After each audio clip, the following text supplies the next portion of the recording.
अस्सलाम वालेकुम। डिस्कस करते हैं हम लोग अपने एमसीक्यूज को। आइए देखते हैं। पहला एमसीक्यू कहता जी, what is the primary function of a DBMS. Primary function क्या है? तो सर आइए याद करते हैं। डेटाबेस मैनेजमेंट सिस्टम क्या हमारी स्प्रेडशीट्स बनाता है, एक्सेल की फाइल्स बनाता है? नहीं। क्या ये हमारा डाटा स्टोर करता है? हाँ। रिट्रीव करता है? हाँ। मैनेज करता है एफिशिएंटली? हाँ। बात तो सही। आगे देख लेते हैं। To redesign user interface. Interface change करता है? नहीं सर। क्या कर रहे हैं? पेपर बेस्ड रिकॉर्ड्स को रिप्लेस करता है सर। बस छोड़ दें, दिल खराब हो रहा है। ऑप्शन बी ही ठीक है। अच्छा जी, आगे। Which component of a DBMS ensures data integrity? Integrity को कौन इंश्योर करता था? इंटेग्रिटी को कौन इंश्योर करता था? बताएं। इंटेग्रिटी को कौन इंश्योर करता था? मैंने आपके सामने कंपोनेंट्स खोल दिए हैं। Integrity, integrity transaction manager. याद आया? ओ याद आया? Transaction manager. भूल जाते हो। The asset property that ensures all or nothing. All or nothing. याद करो, याद करो। All or nothing. All or nothing तुम्हें दिखाता हूँ, भूल जाते हो तुम। सर ऑल और नथिंग था हमारा एटॉमिसिटी के अंदर। इसमें था या सब कुछ है या कुछ भी नहीं है, या आर है या पार है। So this was atomicity. ये सारी बात हम लोगों ने थॉरली लेक्चर्स में कवर भी की हुई है। Durability in asset guarantees that. कहता जो एसेट का में डी है ना, ड्यूरेबिलिटी, वो गारंटी करता है क्या? Transactions are isolated? नहीं। Committed transaction survive system failure? Yes. तभी तो सिस्टम के फेल होने का कोई फर्क ही नहीं है। क्यों? जो डाटा है वो ड्यूरेबल है, ख़राब नहीं होगा। ये डाटा ख़राब नहीं होगा। डाटा कंसिस्टेंट है, क्यूरी को ऑप्टिमाइज किया है, स्पीड बढ़ाई है? नहीं। B option. The three levels of DBMS architecture includes all except. कहता है कि इसमें से कौन सा इसके आर्किटेक्चर में नहीं आता? एक्सटर्नल लेवल आता है, कंसेप्चुअल आता है, फिजिकल भी आता है सर, ऑपरेशनल नहीं आता। ऑपरेशनल नहीं आता है तो D. Logical data independence allow changes to the dash without affecting the application. Without affecting the application. Physical storage, conceptual schema, user interface, network configuration. Sir without affecting में हम लोगों ने पढ़ा था, विदाउट अफेक्टिंग में हम लोगों ने पढ़ा था कि जो लॉजिकल डाटा इंडिपेंडेंस है ना, बेसिकली होता ये है कि ये अपने अपने टेबल्स में डाटा पड़ा होता है। तो अगर आप कोई भी डाटा मॉडिफाई करते हैं तो उसका इफेक्ट एक तो दूसरे पे नहीं जाता विदाउट, और अपना भी अफेक्ट नहीं होता। तो चूंकि ये टेबल्स की फॉर्म में पड़े होते हैं तो ज़रा देखते हैं। फिजिकल स्टोरेज नहीं। Conceptual schema, yes. Schema means tables, rows and columns. तो सिक्स्थ का भी ऑप्शन बी है। ठीक है जी, साथ में देख लेते हैं।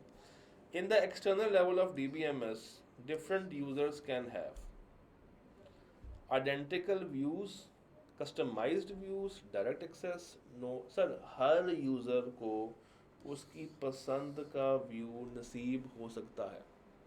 याद करें, हर यूजर को अपनी पसंद का व्यू नजर आ सकता है, कस्टमाइज्ड व्यू।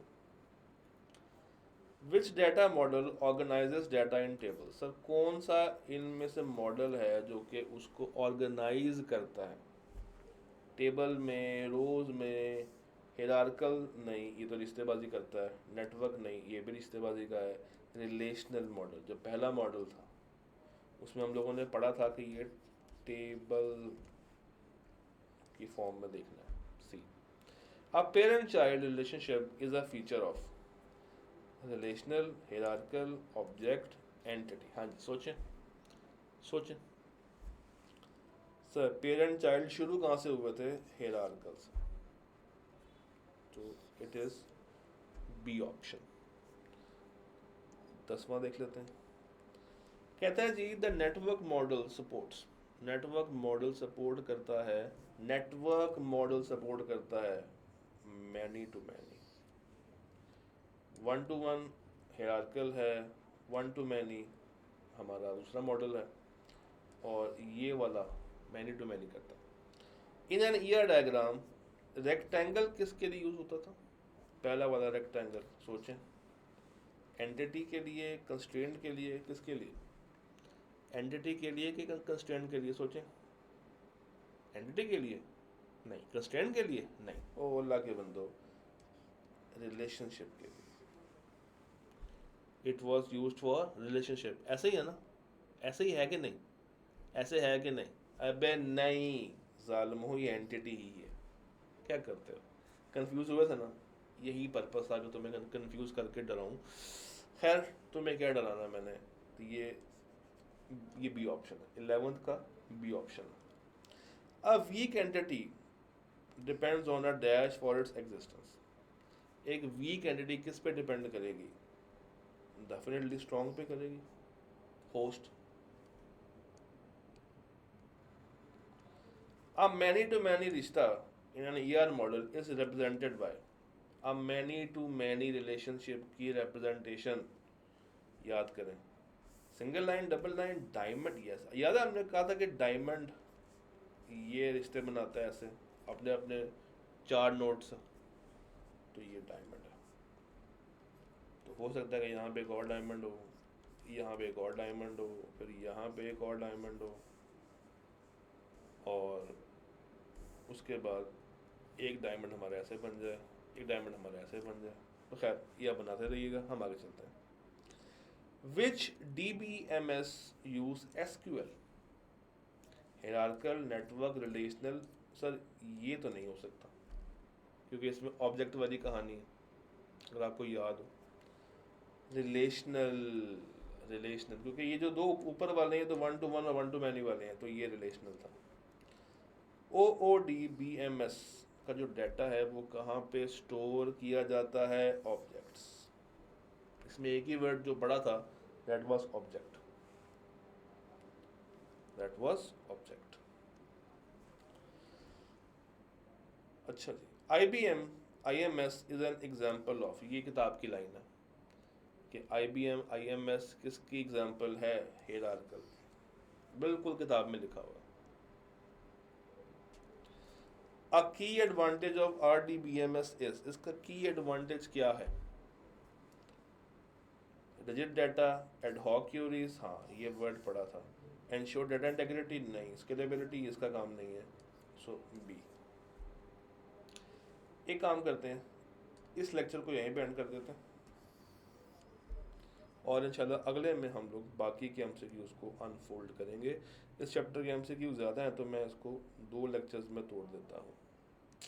ठीक है जी, काफ़ी ज़्यादा है, 38 MCQs हैं। सो 38 MCQs हैं, हम लोगों ने अभी कितने कर लिए हैं? हम लोगों ने कर लिए हैं 17। चलो 2 और कर लेते हैं, 19 पे ब्रेक लगा देंगे, बराबर हो जाएगा। Which DBMS is best suited for multimedia application? Multi media के लिए क्या सबसे अच्छा है? हायरार्किकल, नेटवर्क, रिलेशनल या OBMS? Sir multi media, multi media यानी कि उसमें मल्टीपल फंक्शंस होंगे, डाटा भी होगा, so object oriented. A major challenge of DBMS is, DBMS का मेजर चैलेंज क्या है? सर DBMS का जो मेजर चैलेंज है दैट इज उसकी मेंटेनेंस कॉस्ट और उसकी हाई इम्प्लीमेंटेशन।